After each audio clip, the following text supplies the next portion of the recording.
Hey everyone, welcome back to Winden, and what is going to be the final episode of the series.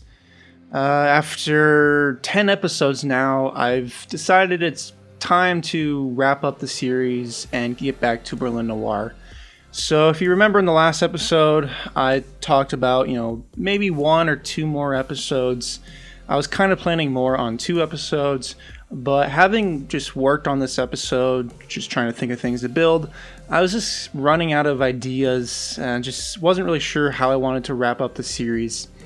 And it's not that I didn't have a lot of things I could have built, because I could. I mean, it's just a generic German city. You could build in a million different things and it makes sense. But the problem is, in order to do something like that, I kind of have to open up the city and expand more. And to do that, that means prolonging the series longer than I want, since I want to get back to Berlin Noir. And the main goal of the series was just to build Winden based on the show Dark, and that just included the main locations from that show. And I've definitely accomplished that goal, I'd say. I've built all those main things from the show. And at this point, it's just kind of building a small German town. So I figured, it's just time to wrap up. And I feel like it's been a good series. And episode 10, that's a good place to end. A good number. So I figured, why not be now to finish up the series? But so for today, we're going to start out here by changing up the main avenue that runs through the city, and the idea is to make room for this bike path here. So I upgraded the road to this asymmetric road where it has the turn lanes, which is convenient. Definitely adds a little bit of realism to it without having to do too much, making your own custom roads or anything like that. But yeah, so I use these bike path networks, which are the European colored ones, and I do use them pretty much across, or I should say I do use them across the entirety of this avenue. So realistically, I mean, I'm sure maybe there's a German town here or there that has the red bike paths basically, across the entirety of a main avenue or across a good portion of a road or two.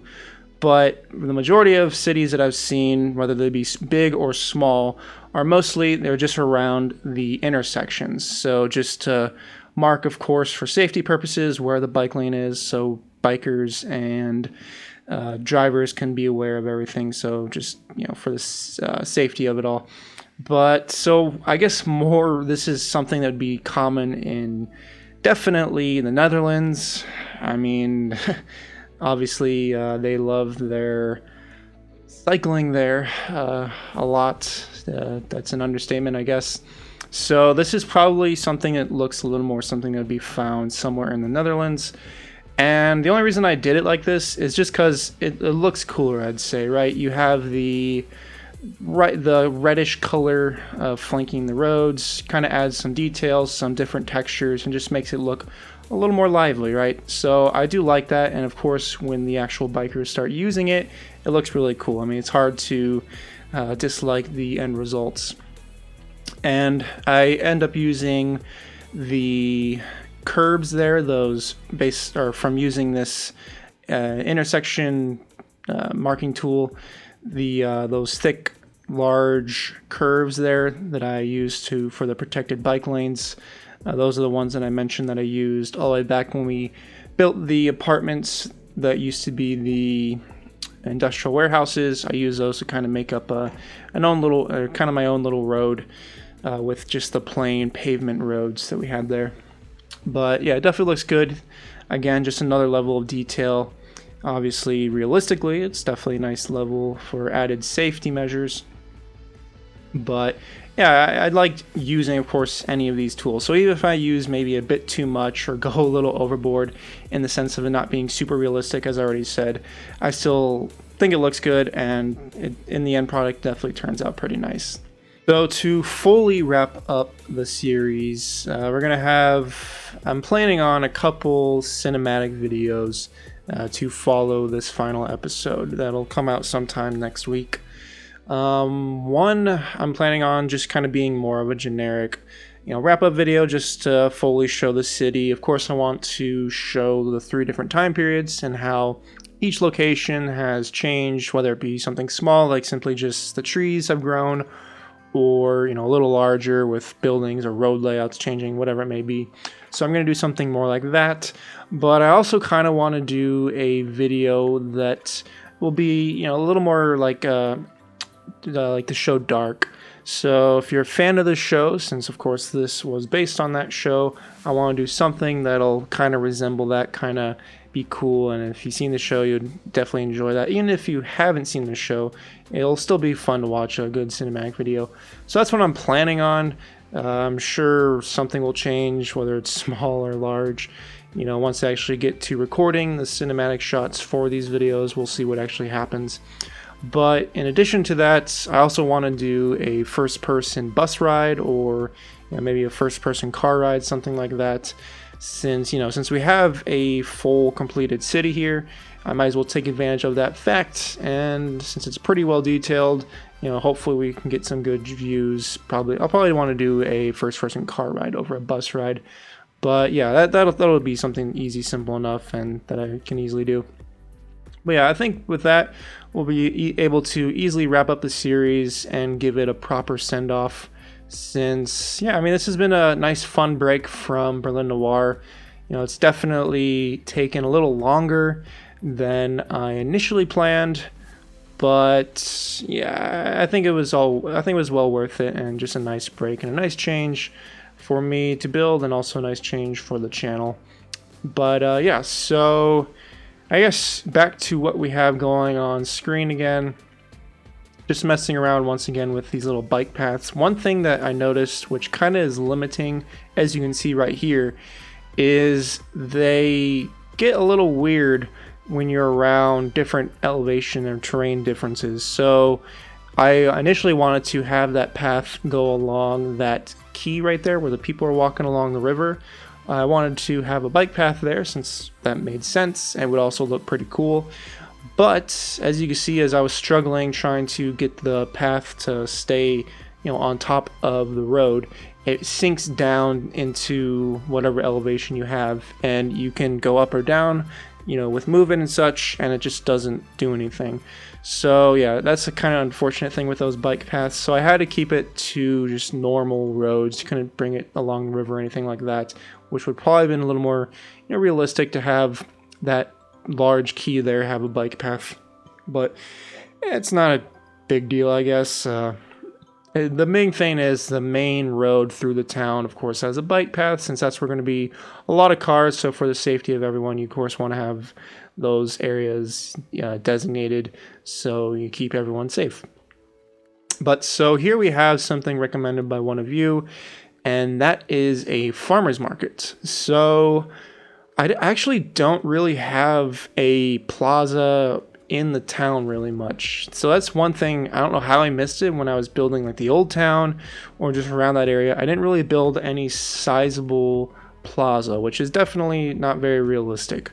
So this is the only area which isn't really by the old town. It's just kind of just a little awkward size here, just a little triangle area, which I have a little plaza, a nice little waterfall in the center. So I figured this is where I would put the farmer's market, since it's a nice large open area, and markets in European cities are of course always, for the most part, in the large plazas, since of course that's where you have the space. But pretty simple enough, just these tents, which are pretty bright and reflective actually, which is a little downside. But yeah, it's something simple and a nice little detail, so good recommendation by one of you. But so what we got now, moving on from that, is working on a McDonald's. So this little section here, this little piece of land, I've actually had unbuilt now all the way from the start of the series. So in 1953, which is when the series took place and where it started, I just detailed this as just a empty lot. So I put a fence around it, some grass tufts, some dead grass, some green grass, and some very small bushes, not very much, but just to make it look like it's an empty lot that will, soon be developed. But as we got into the 1980s, I still didn't really know what to put in here. I was initially messing around with some apartments, but nothing just really seemed to fit well there. And I just decided to push it back and build something in the modern day.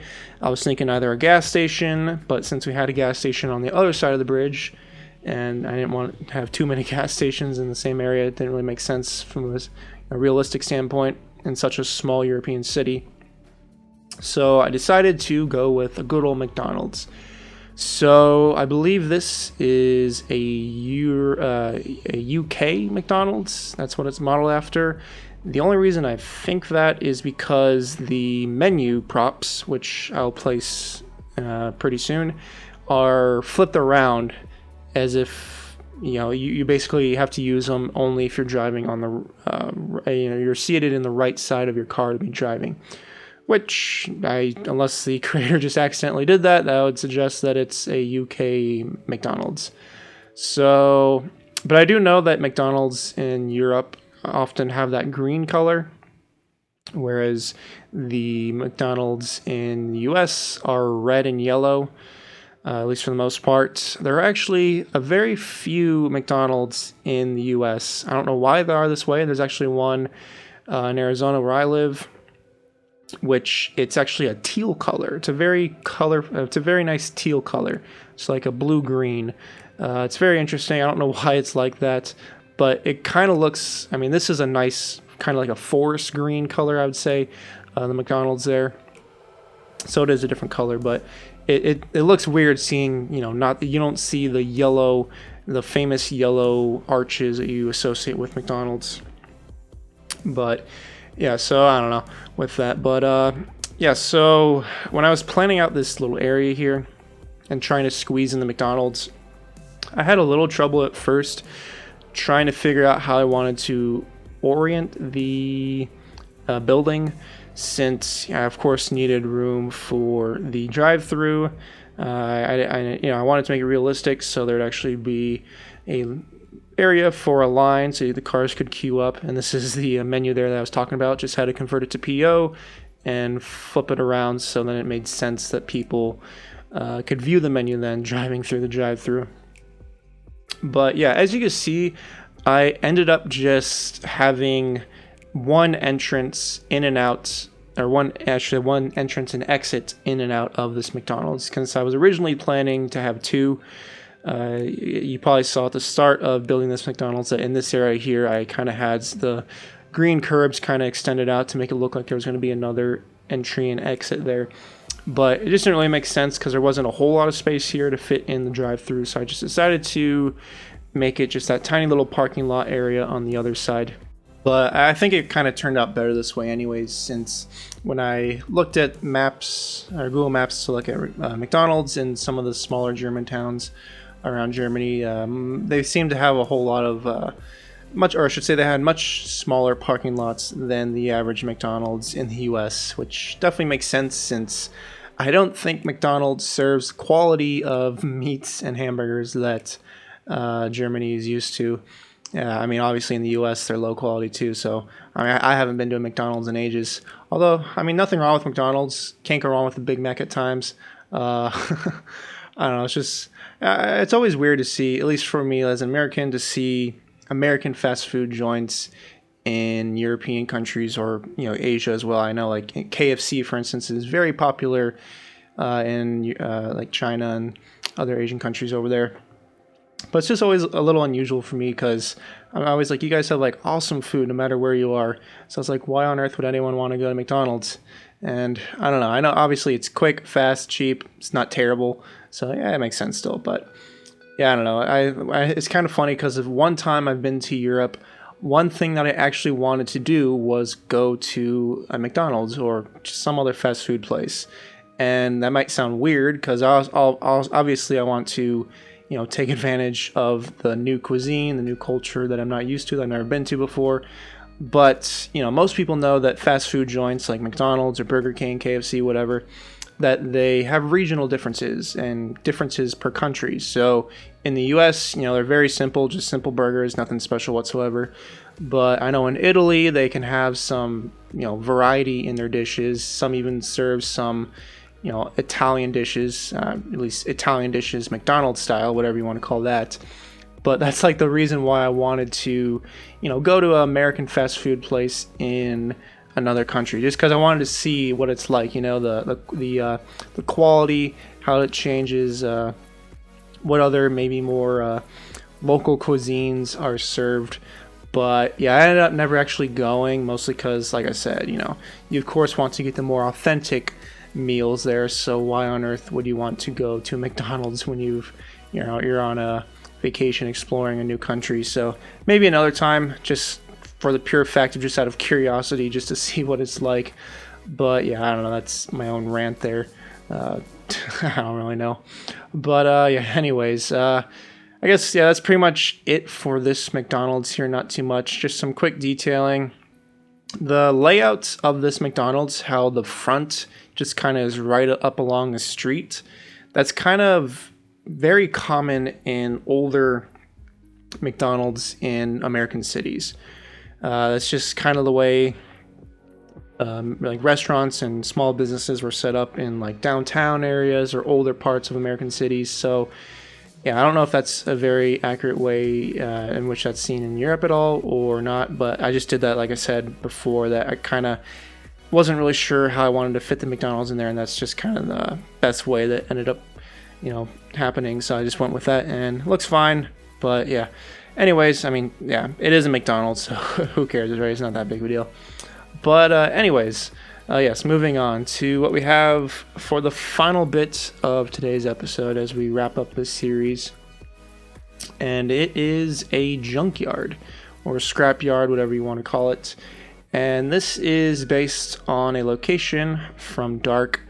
It's only shown, I think, once in the show, very briefly. It's not an important location whatsoever, but more so, I just wanted to build this just to have, a kind of dirty, grimy location. Since for the most part, the city is, quite nice, I'd say. There's not really any dirty, old, grungy areas. I do have to go back to some of the older locations that would make sense, and I do want to add some like graffiti, since I know that can be pretty common in a lot of German cities to have graffiti, more so as like artwork. But yeah, I definitely want to add that. I kind of forgot about that until after I finished recording this episode, so that'll just be something I'll do off camera. Since I think want to add a few more residential like suburb houses on the outskirts, since that's really all that I can add, just because I don't have a whole lot of houses, just single family houses, so it looks a little weird the way I have it right now. So I do want to add a little bit, but that, like I said, is going to be all done off camera. Since I think I did a few on I think it was actually the first episode, did a little residential area on camera, but after that, it gets fairly repetitive, so it's not something that's going to be included in every episode. But anyways, yeah, so back to what we got on screen. Just really trying to make this area look really dirty, really worn down, since in the show it's like that as well. And I feel like that's just, no matter where you are, that's a characteristic of junkyards. Of course, they're junkyards, and having junk in their name means they're going to be filled with junk and just unwanted stuff, scrap, whatever. So they're all going to be pretty dirty. I use those. They're actually greenhouses, that building right there, since in the show it seems as though they had a greenhouse. At least most of the buildings there were just looked to be a greenhouse. So maybe it was repurposed. Maybe it used to actually be a greenhouse or some farmland. But, maybe due with expansion of the city and all, that, they repurpose the greenhouses just to store, trash or whatever, junk, whatever it may be. So that's what I was going for with this. And also, I had to definitely put a lot of grass and just some, short vegetation, since I feel like that is also pretty common. Definitely some overgrown areas, because a lot of stuff in these type of junkyards, scrapyards, is probably just going to be sitting there for a very, very long time before, whether someone buys something for parts or just whatever it is. I'm not really sure. But so yeah, there's definitely a lot of overgrown areas in junkyards, at least what I've seen. in shows and movies and stuff like that. But that's going to do it for today's episode, and also Winden. I hope you all have enjoyed this series and building a town over the 3 different time periods I've been working in. And I also want to give a big shout out to all the new people who have come onto the channel. I got quite a few subscribers with this last episode where we built, we fixed the traffic around the train station. So welcome all. Hopefully you all aren't too sad that we're moving on for the series. But we will be getting back to my main series, which is Berlin Noir. So if you're new to that, maybe check out one of the overview episodes for that. But yeah, it's going to be very fun. Definitely excited to get back into Berlin Noir. It's been quite a while. I can't even know, months since I've been in that city and looked around and built anything in there. So we'll be starting off by finishing up the Charlottenburg Palace, which is where we left off. And yeah, it's going to be a lot of fun. Looking forward to it. But so that's going to do it for today's episode. If you've enjoyed today's episode, or just if you've enjoyed the series, definitely give it a thumbs up. The video helps a lot of people find the channel. And if you are new, subscribe. And there'll be a whole lot more coming to the channel as we get back into Berlin Noir. So until then, I will see you all next time.